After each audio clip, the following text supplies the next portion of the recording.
Good day, class. Today we are going to proceed with our grammar lesson, which is about tenses. Before we proceed, let's look at our objective. By the end of the lesson, pupils should be able to recognize the simple present tense, the simple past tense, and the simple future tense by answering the questions given individually. For your information, verbs are closely related to time. The tenses show the time of the action or being of a verb. The verb changes or conjugates to show what time it is referring to. Conjugate means give the different forms of verbs.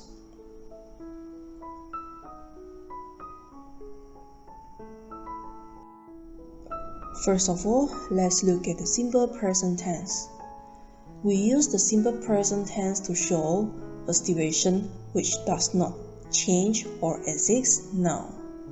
For example, water boils at 100 degrees Celsius. This is an unchanging situation. He lives a simple life. This sentence shows the situation that exists right now.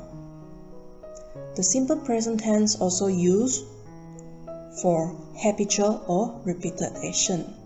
For example, she seldom drinks coffee.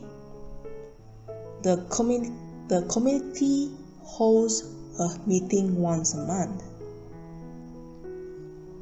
The simple present tense also used for a planned action.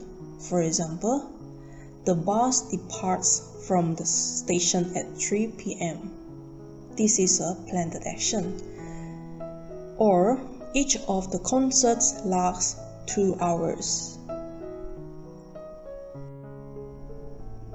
The simple present tense also used for feelings or thoughts of the moment. For example, I like the cakes very much. This is about feelings. She thinks the judges are fair. Well, this is about someone's thought.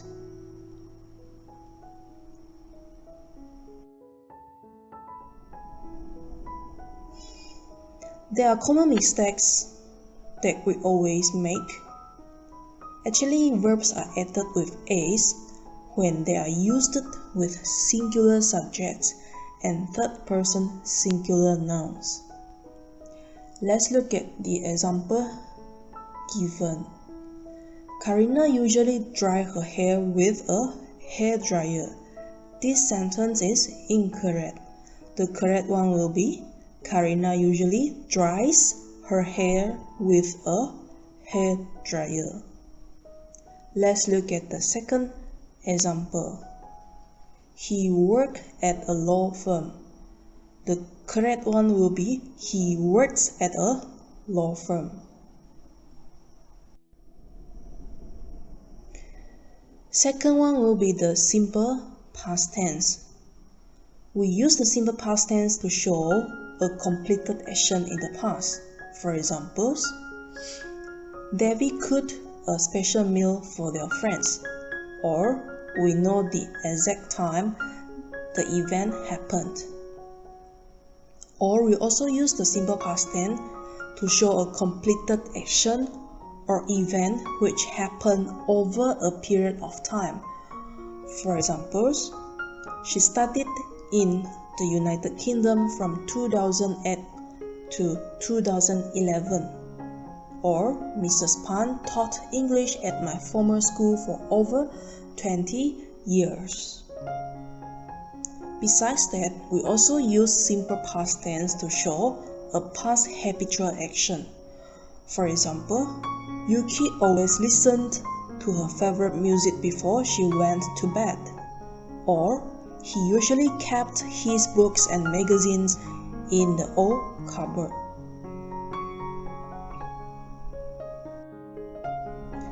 We also use simple past tense for regular verbs. The simple past tense is formed by adding "the" or "ed". For example, I cooked spaghetti for my lunch.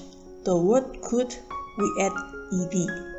Or Musa helped Wan Juraida to repair the leaky pipe just now. The word helped, we add on ed as well.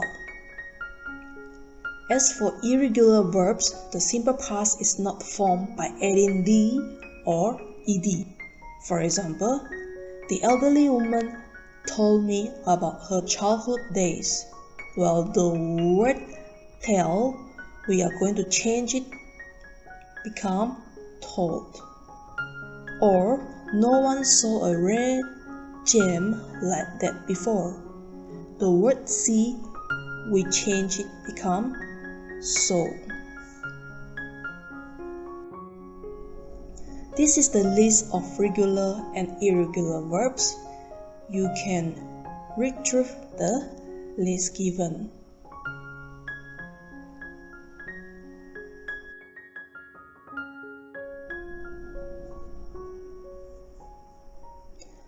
There are common mistakes we make for the simple past tense. For verbs that end with the letter C, the letter K is added directly after the C, and then the suffix ed is added to the end of the verb. Let's look at the example. The shoppers panicked when the fire alarm went off.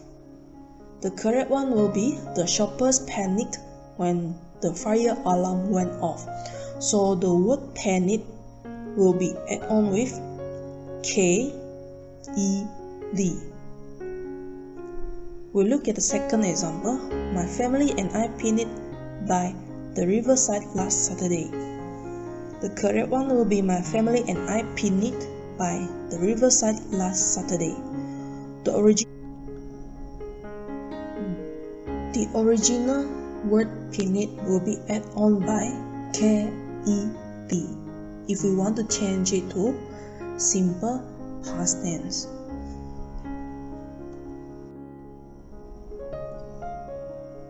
Now, let's look at the simple future tense. We use the simple future tense to show an action or event that will take place in the future. For example, the weather forecast says it will rain tomorrow morning. We shall invite our principal to make a speech at the prize giving ceremony. We also use simple future tense for a likely event or a general prediction for the future. For example, the political party will win the coming election. We also use simple future tense for a promise for the future.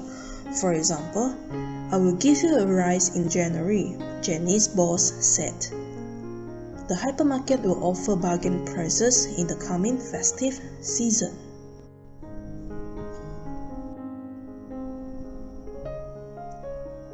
Well, we use be going to express that something is a plan or somebody intends to do something in the future. For example, the local authorities are going to widen major motorways, or Aunt Susie is going to open a boutique in the neighborhood. Please take note that in modern English, will is more frequently used for all pronouns to express a future action than shall. Shall is still used with I and we to make an offer or a suggestion. For example, shall I take you to your sick madam? The usher said. Or, shall we inform them about the change in the plan?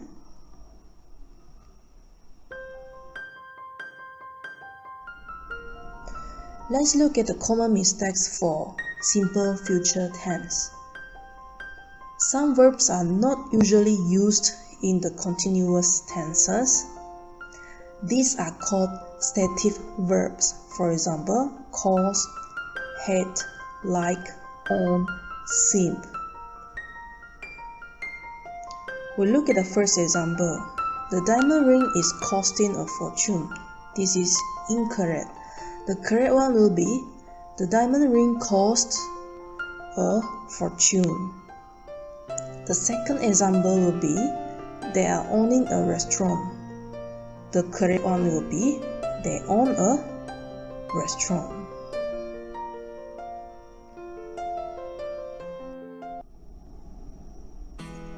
Do you have any questions? If yes, just feel free to ask me anytime.